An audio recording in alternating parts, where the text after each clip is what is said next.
padamu, karena kasih setia yang kau beri padaku. Aku ada ini karena kebaikan, perlindungan Bapa ku alami selalu. Telah banyak yang kau perbuat di sepanjang hari-hari hidupku, melewati lembah kelam, tingginya gunung pergumulanku. Tak pernah engkau tinggalkan, tak pernah engkau lupakan aku.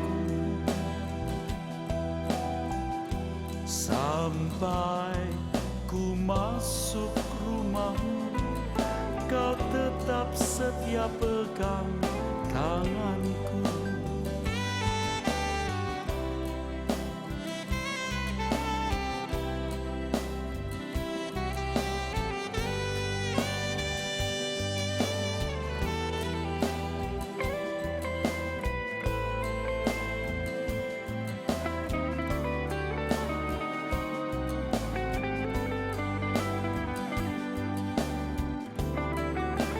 Aku ada ini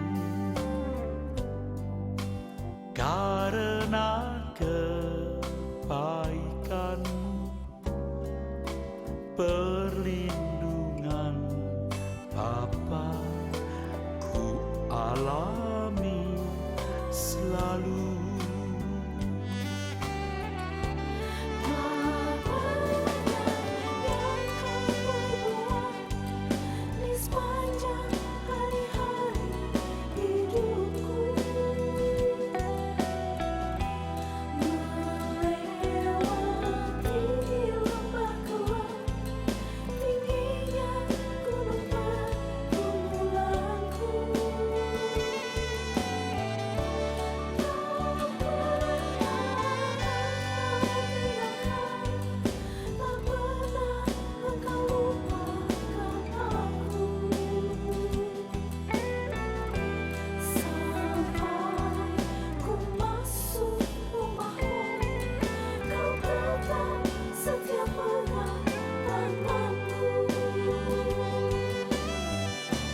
Telah banyak yang kau perbuat di sepanjang hari-hari hidupku, melewati lembah kelam, tingginya gunung pergumulanku. Tak pernah engkau tinggalkan, tak pernah engkau lupakan aku.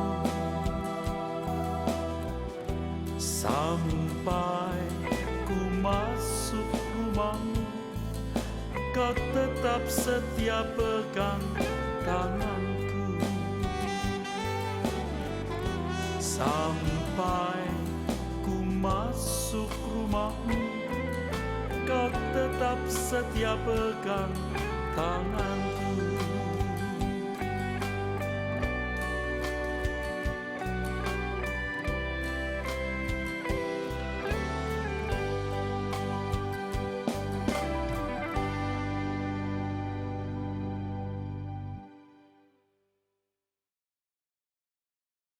Shalom saudara sekalian, salam sejahtera dalam kasih Tuhan kita Yesus Kristus.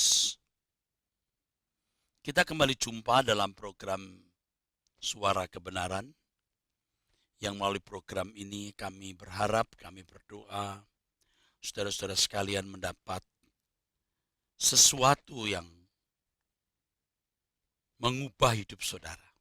Sesuatu dari Tuhan sendiri melalui pemberitaan kebenaran ini. Saudaraku sekalian, orang-orang yang tidak mengenal Injil atau mereka salah memahami Injil, mereka hanya berkesempatan memilih antara yang baik dan jahat. Saudara, jangan berpikir kalau saudara orang Kristen hanya orang Kristen yang baik. Banyak orang di luar Kristen, orang-orang yang bukan saja baik tapi sangat baik. Dan agama mengajarkan itu, kebaikan. Tetapi kalau saudara menjadi orang Kristen, saudara memilih satu lagi, bukan hanya jadi baik atau jahat. Yang satu lagi, sempurna. Saudara dan saya memiliki kesempatan itu menjadi sempurna. Kalau jahat,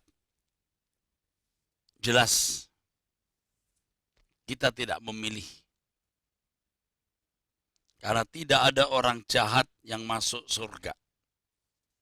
Jadi walaupun saudara adalah orang Kristen dan mengaku percaya Tuhan Yesus, tapi kalau saudara berkelakuan jahat, saudara pasti masuk neraka. Jadi jangan berpikir bahwa karena keselamatan bukan karena perbuatan baik, lalu saudara boleh tidak berbuat baik.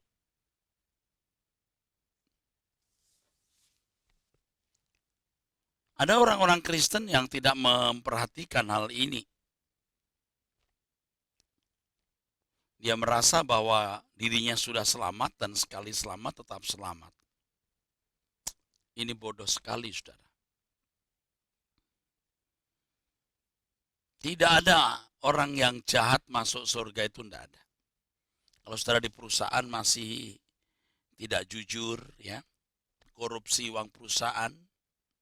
Kalau saudara sebagai pegawai pemerintah, saudara memanipulasi jabatan, korupsi,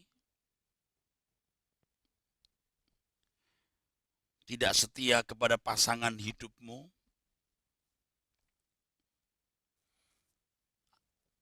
ya, melukai orang semena-mena, kejam, bengis, tidak mengampuni, Anda tidak akan diperkenan masuk kerajaan surga.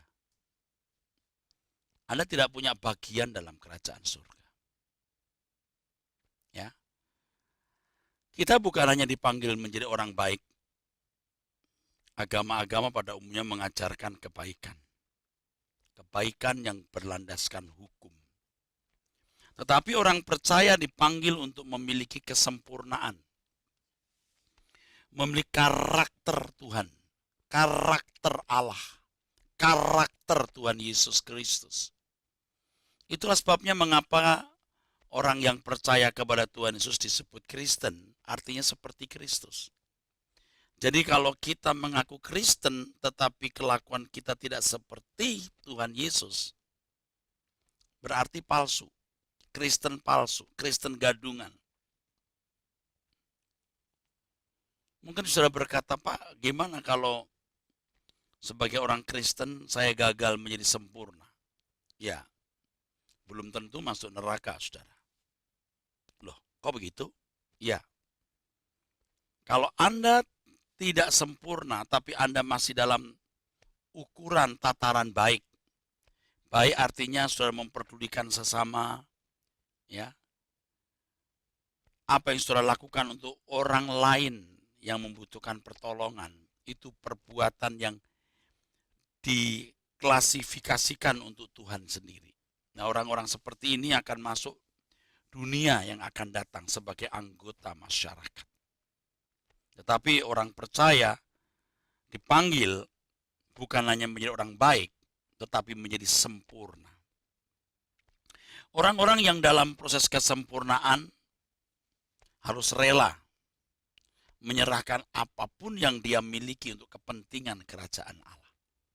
Selain hidup tidak bercacat, tidak bercela, ia harus rela menyerahkan segenap hidupnya untuk kepentingan kerajaan Allah. Dan untuk mencapai kesempurnaan ini, seseorang harus mengusahakannya dengan serius. Tidak ada waktu, tidak ada saat di mana dia berhenti bertumbuh. Setiap hari harus belajar hidup dalam kesalehan, kesucian yang berstandar Allah sendiri. Yang akhirnya kita bisa berpikir dan berperasaan seperti Kristus. Seperti firman Tuhan katakan, hendaklah kamu dalam hidup bersama menaruh pikiran dan perasaan yang terdapat juga dalam Kristus Yesus. Kita harus selalu berpikir bahwa kesempatan yang tersedia itu singkat. Kita bisa kehilangan kesempatan kalau kita tidak melakukan perjuangan yang sungguh-sungguh untuk mencapai kesempurnaan, saudaraku. Saudaraku, kesucian, kesalehan dalam Kristen itu tidak bisa diukur dengan mudah atau tidak bisa diukur oleh manusia. Sebab kalau kesalehan agama bisa diukur dengan hukum dan bisa terverifikasi oleh hukum, misalnya kalau seseorang tidak membunuh, ya ukurannya dia tidak menghabisi nyawa orang. Tapi dalam kekristenan diajarkan membenci itu membunuh. Bagaimana kita bisa mengukur orang yang membenci? Ini sikap hati. Untuk memiliki kesalehan seperti yang Tuhan Yesus kehendaki ini, seseorang harus berurusan dengan Tuhan secara pribadi setiap hari. Dan Tuhan akan memimpin kita, ya, memberikan teguran-tegurannya, memberikan peringatan-peringatannya, saudaraku. Dan sesuai dengan keadaan atau karakter masing-masing kita yang unik itu, Tuhan akan menuntun kita kepada kesempurnaan. Tentu dalam keunikan masing-masing orang akan dibimbing Tuhan. Bagaimana hidup sesuai dengan gaya hidup dan cara hidup Tuhan Yesus. Setiap kita harus berurusan secara pribadi, harus berinteraksi dengan Allah secara pribadi. Setiap kita harus berinteraksi secara pribadi dengan Allah. Di sini Roh Kudus akan mewakili Bapa yang mendidik kita, mewakili Tuhan Yesus yang memuridkan kita. Roh Kudus akan menuntun kita dalam dan melalui segala hal untuk hidup dalam kesempurnaan Tuhan. Di dalam setiap peristiwa-peristiwa kehidupan yang kita alami setiap hari, Tuhan bekerja untuk mengubah kita. Di situ Roh Kudus akan menuntun kita bagaimana kita bereaksi, bersikap terhadap setiap peristiwa-peristiwa yang terjadi dalam kehidupan yang melaluinya Tuhan mau mengubah kita. Jadi jangan merasa kalau sudah ke gereja, saudara sudah cukup memiliki perjumpaan dengan Tuhan. Perjumpaan dengan Tuhan di gereja seringkali hanya sebuah perjumpaan yang dianggap, diakui sebagai perjumpaan dengan Tuhan di gereja. Itu sesungguhnya hanya perjumpaan liturgi. Belum tentu ada perjumpaan yang sungguh-sungguh dengan Tuhan Yesus. Belum tentu, saudaraku. Dalam hal ini kesalehan kita bukanlah atau tidak cukup dibangun dalam kehidupan beragama yang pergi ke rumah ibadah. Tidak cukup juga hanya di ruang doa. Ruang doa itu perlu. Tetapi saudaraku sekalian, yang penting adalah bagaimana pengalaman konkret hidup setiap hari dengan Tuhan. Saudaraku sekalian yang kekasih, saya percaya kalau kita sungguh-sungguh berjuang setiap hari untuk bertumbuh di dalam Tuhan, kita akan mengalami pertumbuhan. Tapi masalahnya sering kita ditaklukkan oleh keadaan, oleh lingkungan. Banyak orang Kristen yang gagal bertumbuh karena pengaruh dunia sekitarnya, pengaruh lingkungan. Nah, untuk itu dibutuhkan, saudaraku sekalian, satu tekad yang sungguh-sungguh.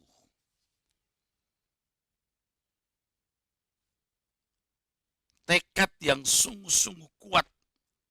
Dan tekad itu tergantung dari masing-masing individu. Saudara, untuk itu saudaraku sekalian,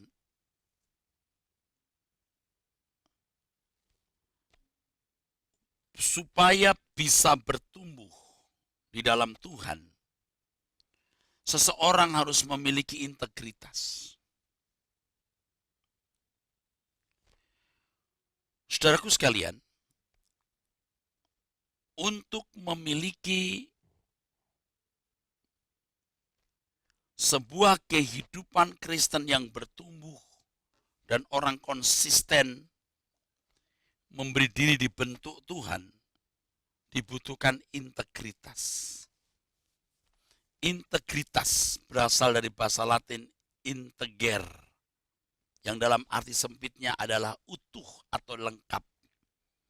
Dalam bahasa Inggris kata ini terjemahkan integrity, yang artinya the quality of being honest and having strong moral principles.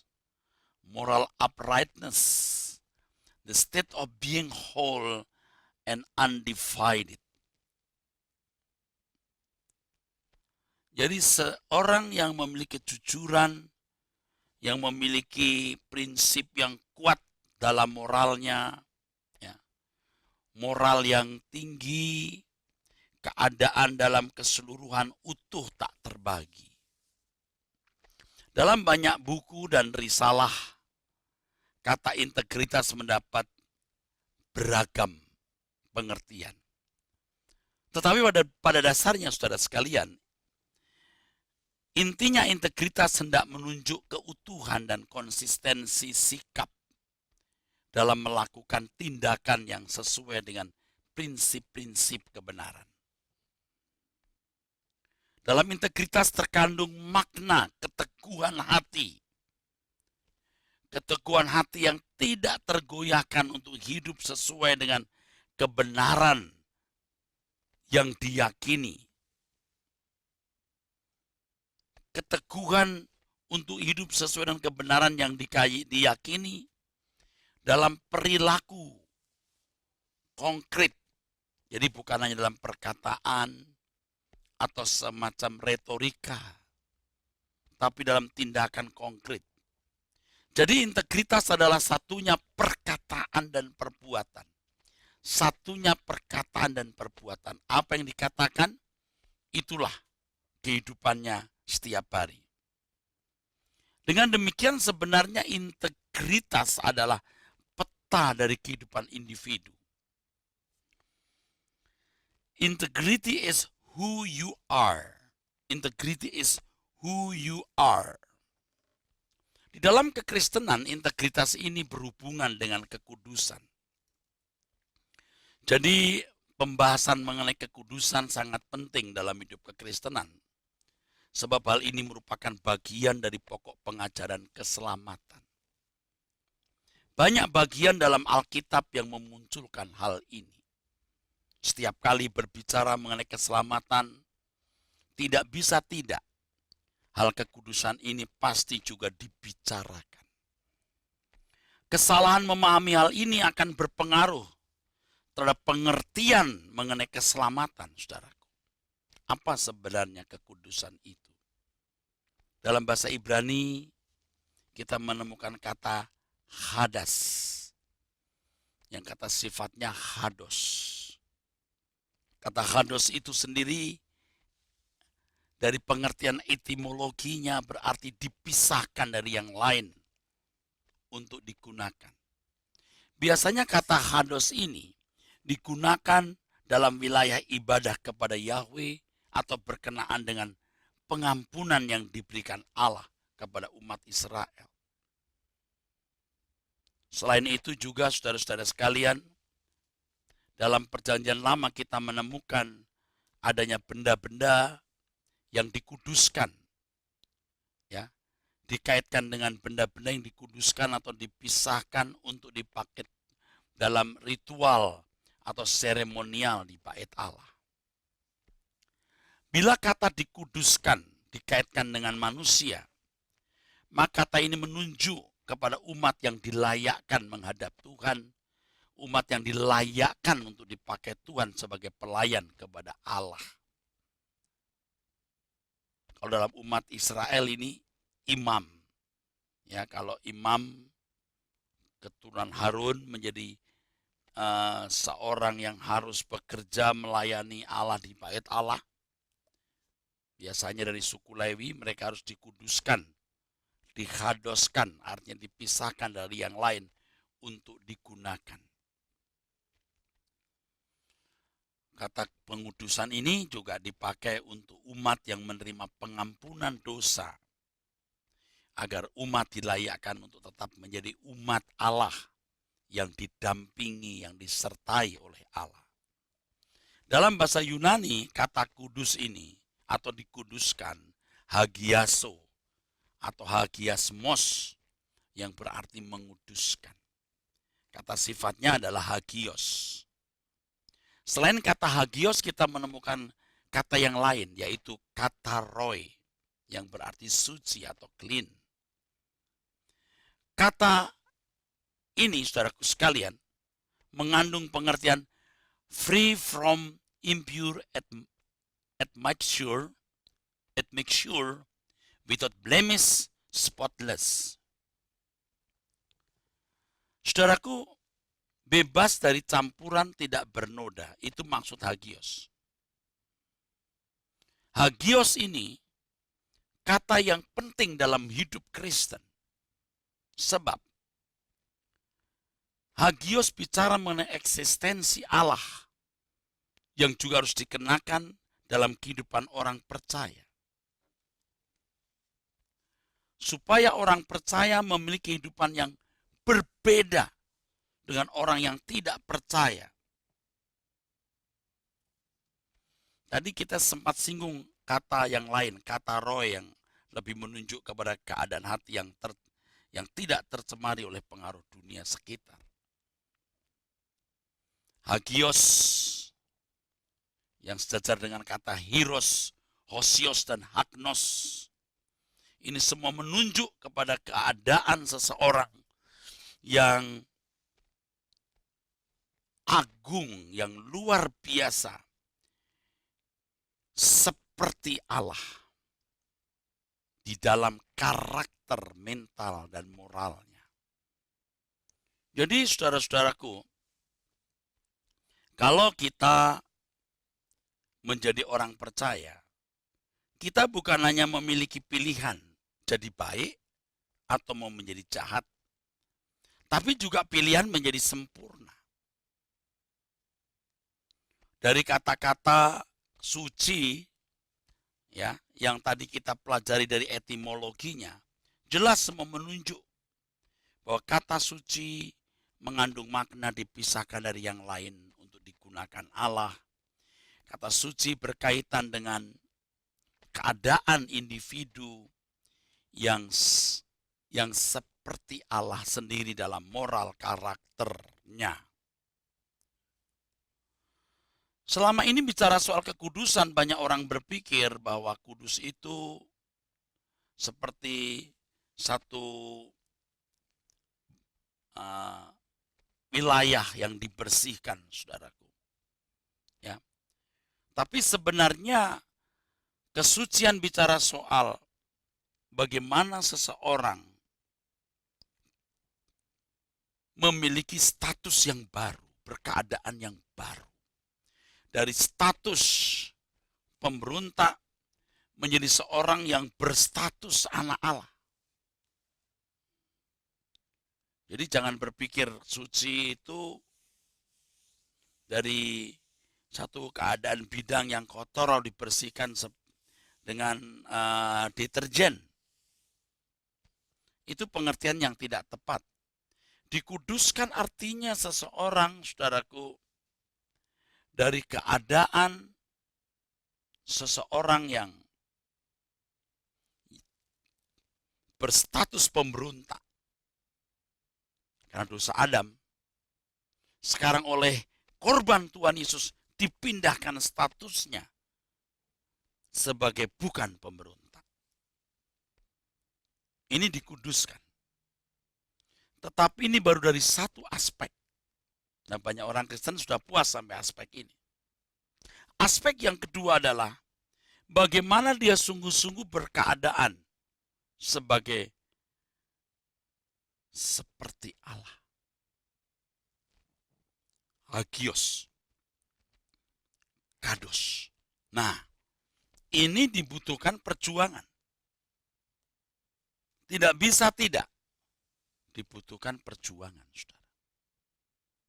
Nah, perjalanan hidup kekristenan, saudaraku, ini adalah perjalanan seseorang yang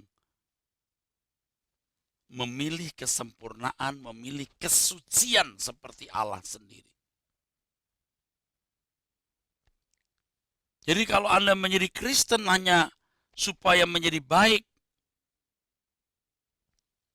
Anda kurang tepat.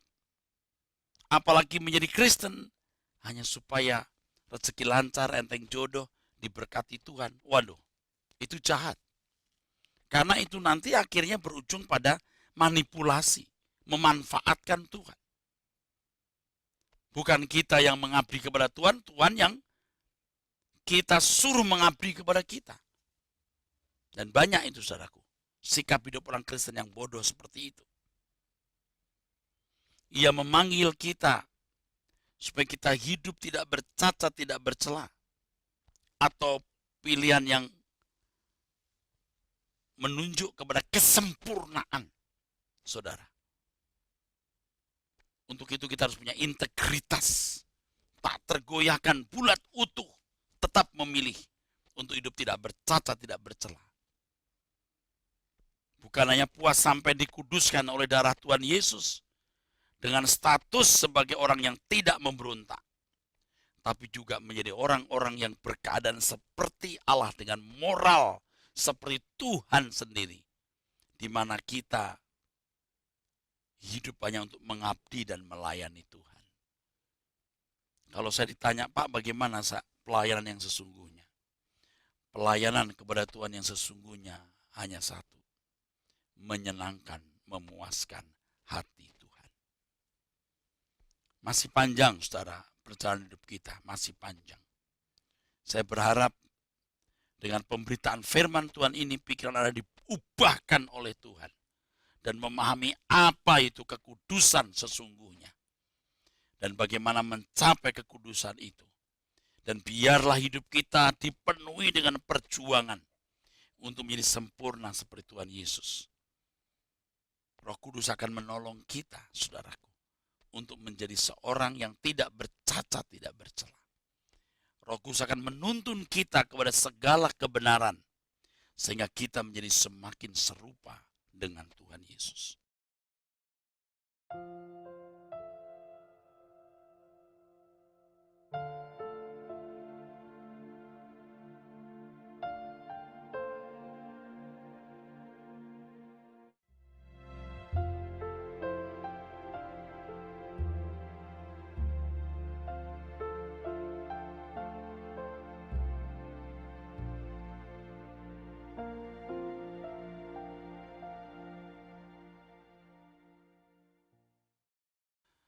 Saudara-saudaraku, Di dalam Roma pasal 1 ayat 7, firman Tuhan mengatakan demikian. Kepada kamu sekalian yang tinggal di Roma, yang dikasihi Allah, yang dipanggil dan dijadikan orang-orang kudus. Kasih karunia menyertai kamu dan damai sejahtera dari Allah Bapa kita dan dari Tuhan Yesus Kristus. Saudara sekalian, pelajaran yang sangat penting dalam kehidupan kekristenan adalah pengudusan. Kesalahan orang Kristen memahami pengudusan ini akan mempengaruhi, sangat mempengaruhi kualitas hidupnya. Roma pasal 1 ayat 7 tadi, kita menemukan panggilan kita sebagai orang percaya, sebagai umat yang dipilih Tuhan untuk hidup dalam kekudusan. Dan hal ini bukan sesuatu yang bisa terjadi secara otomatis. Memang dalam Roma pasal 1 ayat 7 mengesankan manusia pasif dan Allah yang aktif. Harus dipahami dengan benar bahwa manusia itu makhluk bebas, saudara. Makhluk bebas yang harus meresponi anugerah.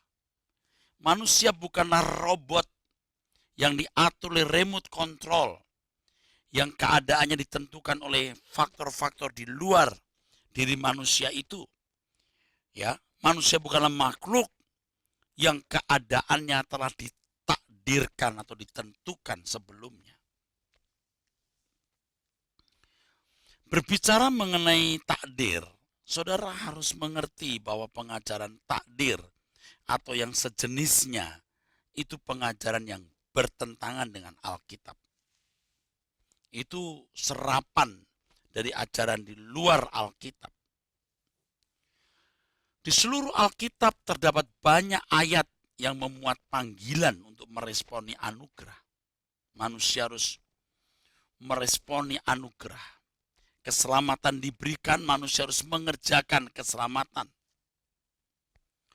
Dan keselamatan itu adalah usaha Tuhan mengembalikan manusia ke rancangan semula. Allah mengusahakan bagaimana manusia dikembalikan ke rancangan semula untuk memiliki karakter seperti Allah, untuk hidup tidak bercacat, tidak bercela, hidup dalam kekudusan Allah, mengenakan kodrat ilahi. Tetapi manusianya sendiri harus memberikan respon. Itu tidak bisa terjadi secara otomatis, tidak bisa. Jadi kalau tidak diusahakan dengan sungguh-sungguh, tidak mungkin bisa terjadi. Sungguh saudaraku, Allah Bapa di surga menghendaki, merindukan, mengingini kita menjadi orang percaya yang kudus, yang tak bercacat, tak bercela. Jadi kalau seseorang menolak hal ini, ya Allah tidak memaksanya. Pemaksaan itu bukan hakikat Allah. Jadi jangan berpikir bahwa Allah memaksa orang untuk selamat, tapi yang lain tidak dipaksa.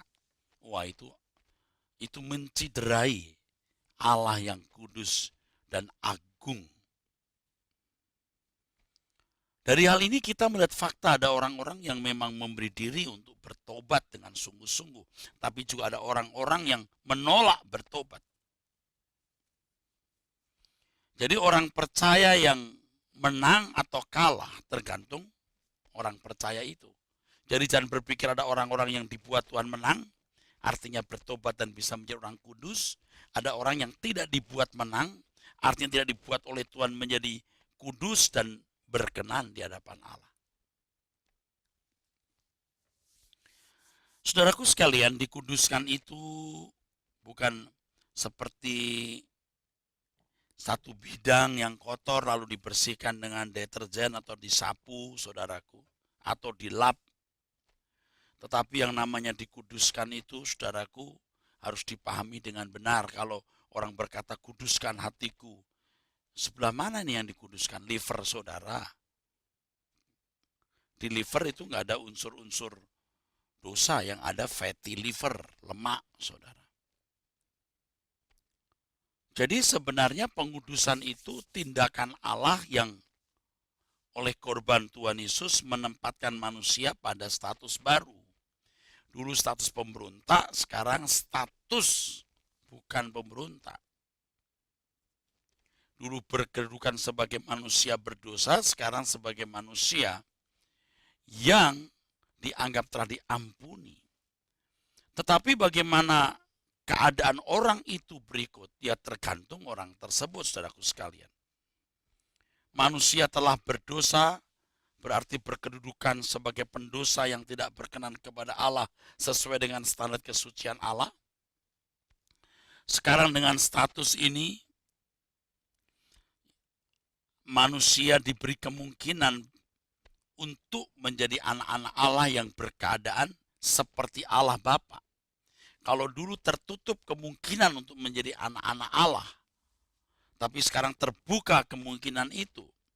Jadi pengampunan mengubah keadaan dari manusia sebagai pribadi yang berstatus sebagai orang bersalah menjadi orang yang dianggap tidak bersalah.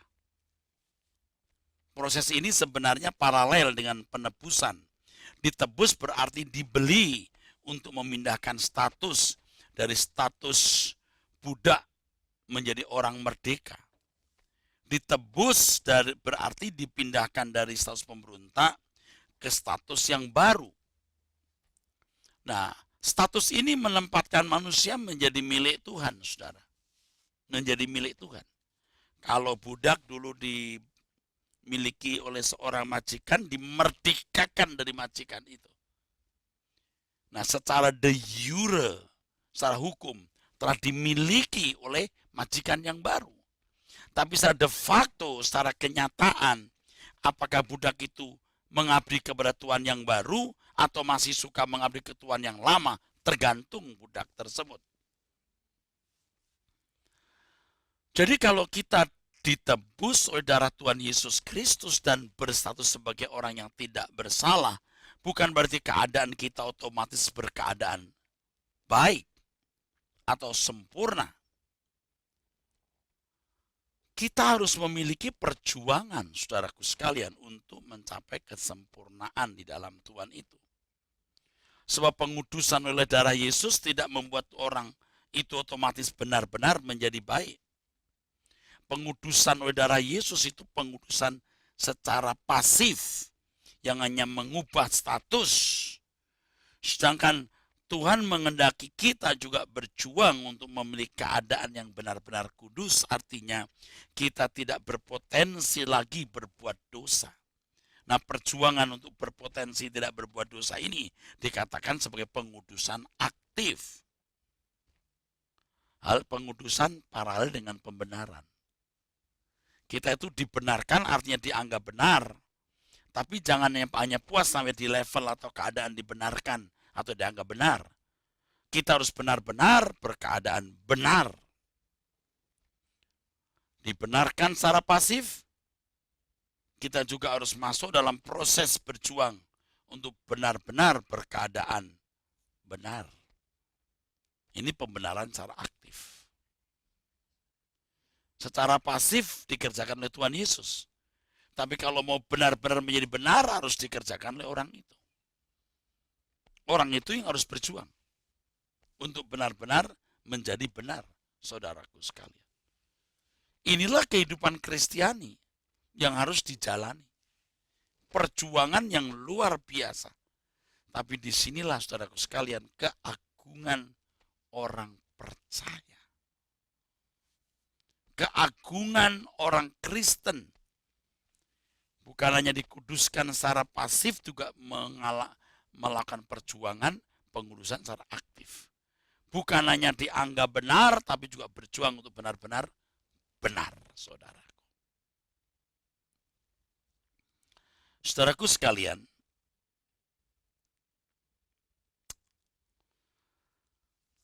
Pengertian yang kurang tepat mengenai penyucian ini menyimpangkan pemahaman prinsip keselamatan dalam Yesus Kristus. Dan terus terang, banyak orang salah memahami hal pengudusan ini. Oleh sebab itu kita harus memahami dengan tepat sesuai Alkitab apa yang dimaksud dengan pengudusan itu. Jadi sejatinya Tuhan Yesus mati di kayu salib itu untuk memuaskan keadilan Allah. Masalah dosa sebenarnya bukan masalah bercak-bercak hitam dalam diri manusia seperti satu bidang yang dikotori oleh suatu kotoran. Tetapi keberdosaan itu sebenarnya juga menyangkut mengenai murka Allah atas pemberontakan manusia. Ya, inilah yang harus penting kita pahami. Dosa itu bukan hanya bicara soal bercak-bercak hitam di dalam diri manusia, tapi berbicara mengenai murka Allah atas pemberontakan manusia. Tidak ada agama dalam dunia ini yang memiliki gagasan keselamatan seperti ini. Dan tidak mungkin mereka memilikinya. Sebab keselamatan datang dari bangsa Yahudi. Artinya pola keselamatan harus berembrio atau akarnya dari Yudaism atau agama Yahudi. Nah, kalau dosa itu tidak seperti bercak-bercak di atas satu bidang, bagaimana dengan pernyataan Yesaya pasal 1 ayat 18 yang mengatakan, marilah, baiklah kita berperkara, firman Tuhan. Sekalipun dosamu merah seperti kirmisi, akan menjadi putih seperti salju. Sekalipun berwarna merah seperti kain kesumba, ya, akan menjadi putih seperti bulu domba. Ya, ini harus tahu. Ayat ini tidak menunjukkan bahwa Tuhan tidak memperhitungkan kesalahan yang telah dilakukan umat. Tetapi bukan berarti lalu Tuhan tidak memperkarakan pertobatan demi perubahan individu. Justru tindakan Tuhan tidak mengingat dosa kita merupakan tanggung jawab dan panggilan untuk manusia, untuk kita, agar berubah menjadi umat seperti yang dikehendaki oleh Allah.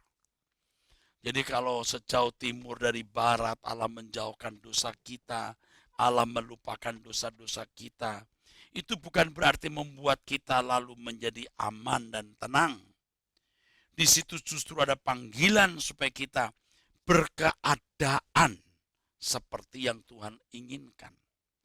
Memang perbuatan dosa kita dianggap telah diselesaikan, telah selesai. Tetapi keadaan diri kita yang belum selesai, yang harus digarap untuk memiliki kekudusan dan kesucian.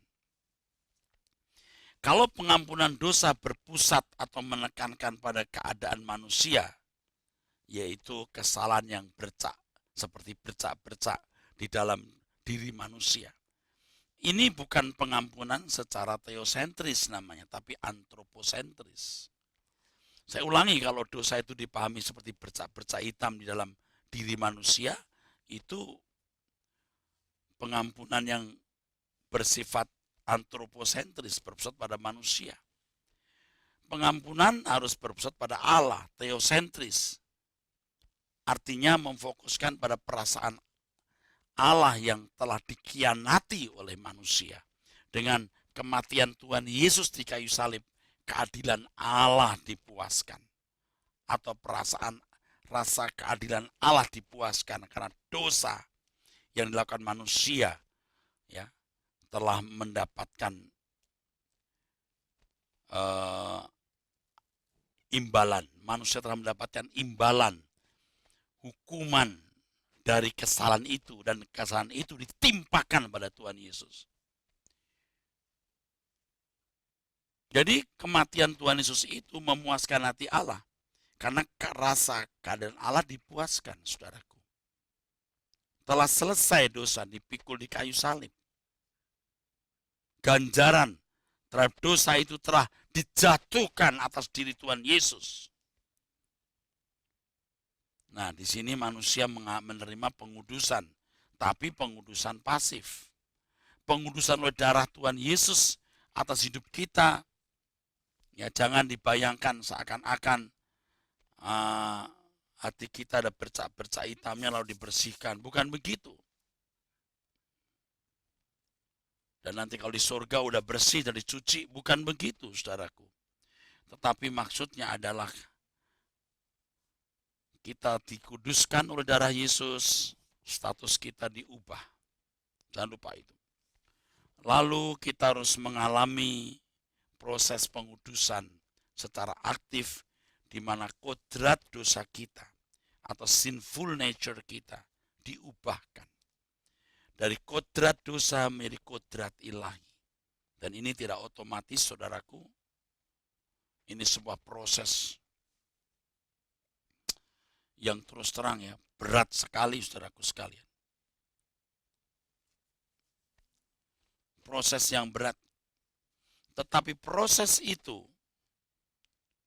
proses yang melibatkan Roh Kudus dalam hidup kita. Melibatkan Roh Kudus di dalam hidup kita yang menuntun kita kepada kesucian Allah atau kekudusan Allah. Saya katakan berulang-ulang dari tadi, jangan kita puas hanya sampai pada pengudusan secara pasif. Seperti yang terus terang banyak orang Kristen lakukan.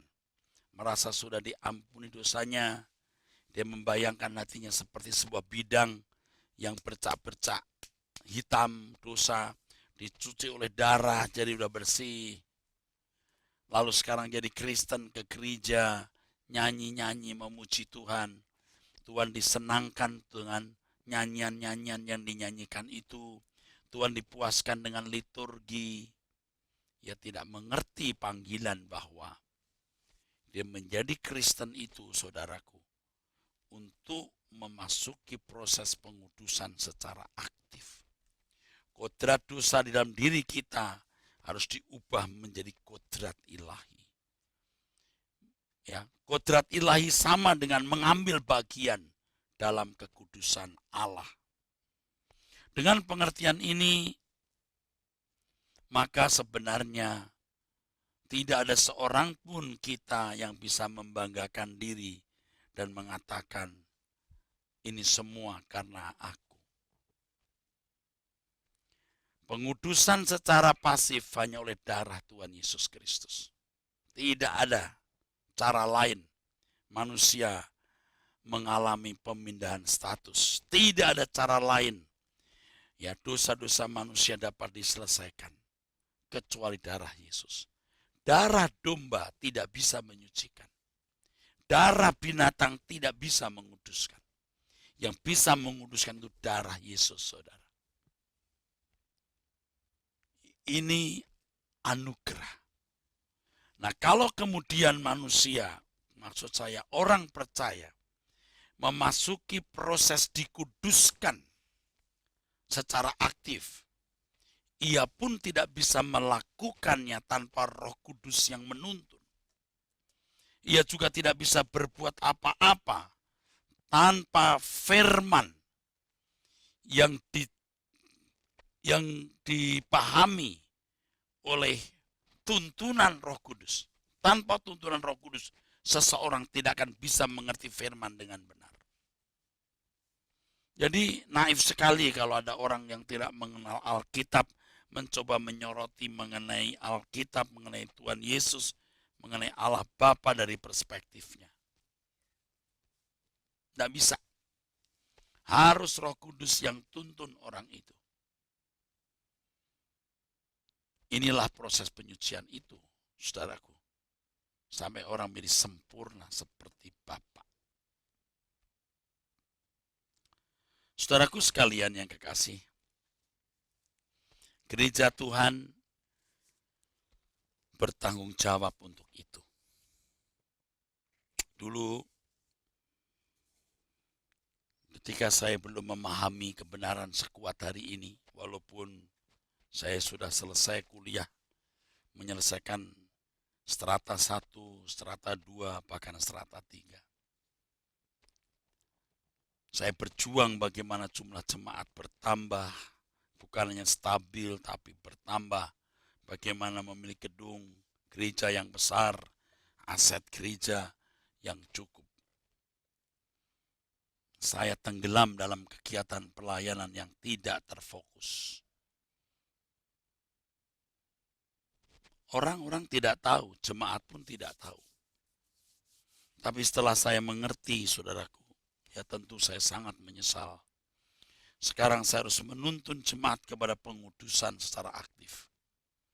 Sampai mereka menjadi orang-orang yang berkarakter seperti Tuhan Yesus. Tetapi sebelum saya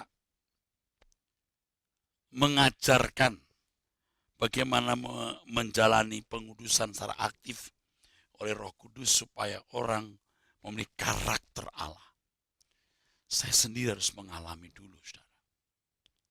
Saya sendiri harus mengalami konkret bagaimana perjuangan menjadi orang saleh Tuhan itu. Dan bagaimana jemaat sungguh-sungguh diarahkan hanya untuk memiliki pengudusan secara aktif, yang akhirnya mereka menemukan Tuhan Yesus. Dan artinya bagaimana mereka bisa mengenakan pribadi Tuhan Yesus, mengerti gaya hidup Tuhan dan mengenakannya, memahami sikap dan cara berpikir Tuhan Yesus, atau sama dengan memiliki pikiran perasaan Kristus, dan menjalaninya dalam hidup ini secara konkret. Ini yang sangat penting harus kita pahami, saudara. Sangat urgen. Saya bersyukur, saudara-saudara, kalau kita dibimbing Tuhan sampai pada pemahaman ini. Kalau dulu kita merasa sudah beres, artinya kita merasa keadaan kita sudah beres. Tuhan sudah sucikan, Tuhan sudah tebus, kita sudah dibenarkan, beres. Tapi sekarang kita sadar, kita salah.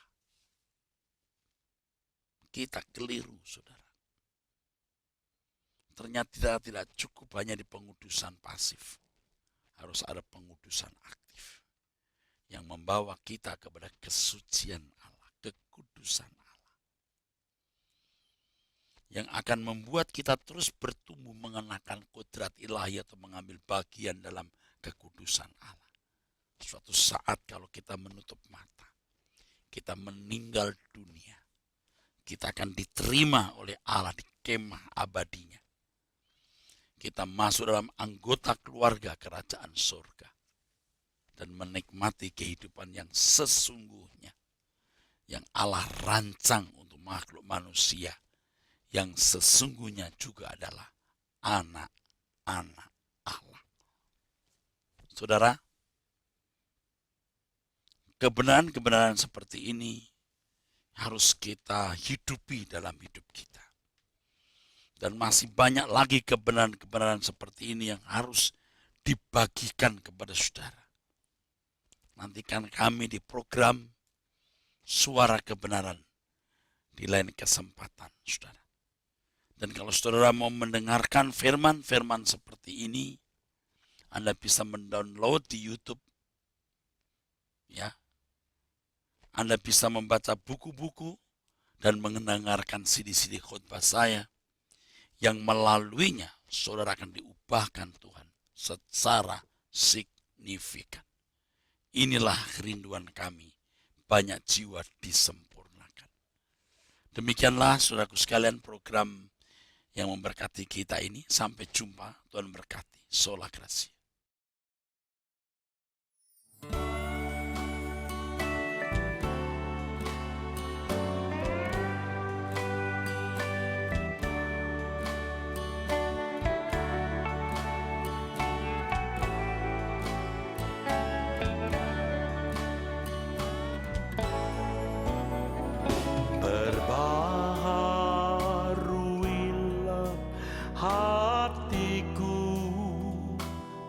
Tuhan, perbaharui sekarang,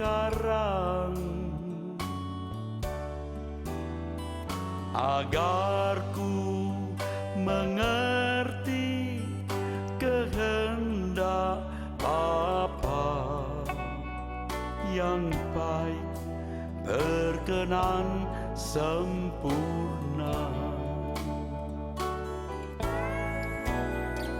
Perbaharuilah hatiku, Tuhan, perbaharui sekarang,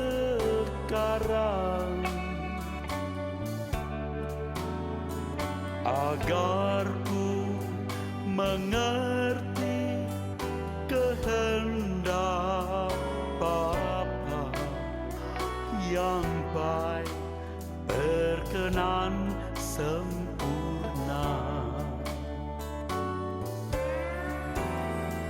Oleh firman-Mu, oleh Roh-Mu, Tuhan, Kau ubahku setiap hari, hingga hidupku bukan aku lagi, melainkan Kristus di dalamku.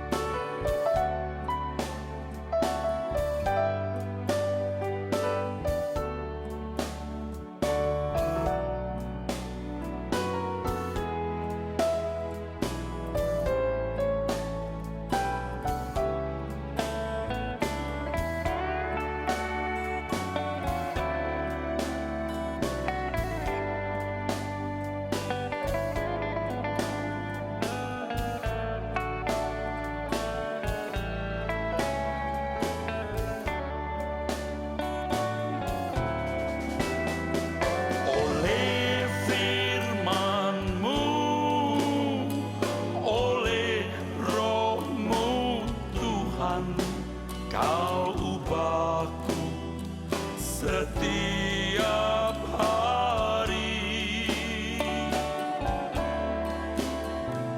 hingga hidupku bukan aku lagi, melainkan Kristus di dalamku.